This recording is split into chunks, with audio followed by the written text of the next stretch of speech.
આખું વર્ષ સ્ટોર કરી શકાય તેવું કાચી કેરીનું ગળ્યું અથાણું આજે આપણે બનાવીશું। અથાણાના મસાલાની સાથે આ અથાણું આખું વર્ષ કેવી રીતે સાચવવું, લાલ ચટક અને રસાદાર કેવી રીતે રાખવું તે પણ જોઈશું। તો વિડીયો વચ્ચે સ્કીપ ના કરતા પૂરેપૂરો જોજો। અહીંયા સૌથી પહેલા 500 ગ્રામ જેટલી કાચી કેરી લીધી છે। આ રાજાપુરી કેરી લીધી છે જે સ્પેશિયલ અથાણું તૈયાર કરવા માટે આવે છે, જેમાં ખટાશનું પ્રમાણ થોડું ઓછું હોય છે। તેને 2 વાર પાણીથી ધોઈને ઉપરની છાલ ઉતારી લેવી। ત્યારબાદ તેને 1 ઇંચ જેટલા મીડિયમ સાઇઝમાં આપણે કટ કરી લઈશું અને તેને એક તપેલીમાં લઈ લઈશું। તેમાં 1 ચમચી પર અડધી ચમચી જેટલી હળદર એડ કરવી, 2 ચમચી મીઠું એડ કરવું અને સારી રીતે તેને મિક્સ કરીને 2 દિવસ માટે સ્ટોર કરવું। તો 2 દિવસ રેસ્ટ આપ્યા બાદ તમે જોઈ શકો છો તેમાંથી સરસ પાણી રિલીઝ થાય છે। આ બધું જ પાણી આપણે અલગ બાઉલમાં કાઢી લઈશું અને પાણી દૂર કર્યા બાદ તમે જોઈ શકો છો કેરી એકદમ સોફ્ટ લાગે છે। કાણાવાળા ટોપામાં તેને કાઢીને પાણી નિતારી દઈશું અને હવે આ ચીરિયાને થોડા ડ્રાય કરવાના છે, તેથી ઘરમાં જ કોટન કપડા ઉપર તેને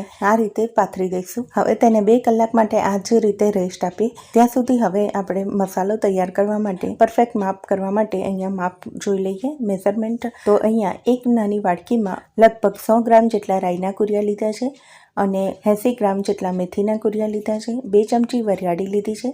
રાઈના કુરિયા એક બાઉલમાં લઈ લઈશું, ત્યારબાદ મેથીના કુરિયા એડ કરવા, ત્યારબાદ તેમાં 2 ચમચી જેટલી વરિયાળી એડ કરીશું અને ત્યારબાદ તેમાં 1 ચમચી જેટલી હિંગ એડ કરવી। હવે ગરમ સિંગ તેલ કરીને તેને ઠંડુ થોડું પાડીને હુંફાળું રહે ત્યારે તેમાં એડ કરીને ઢાંકી દો। ત્યારબાદ તેમાં મસાલા કરવા માટે 2 ચમચી જેટલી હળદર અને 7-8 ચમચી જેટલું લાલ કાશ્મીરી મરચું પાવડર એડ કરવું। વજનમાં લગભગ અહીંયા 40 ગ્રામ જેટલું છે। સ્વાદ અનુસાર અહીંયા 1 મોટી ચમચી જેટલું મીઠું એડ કર્યું છે। મીઠુંને શેકીને એડ કર્યું છે, જેથી બિલકુલ તેમાં મોઇસ્ચરનું પ્રમાણ નથી। હવે આ મસાલાનું વજન કરી દઈએ તો તમે જોઈ શકો છો 250 ગ્રામ જેટલો મસાલો છે અને તેની સામે 250 ગ્રામ જેટલા કેરીના ચીરિયા છે, તેથી આપણે ગોળ પણ 250 ગ્રામ જેટલો લીધો છે।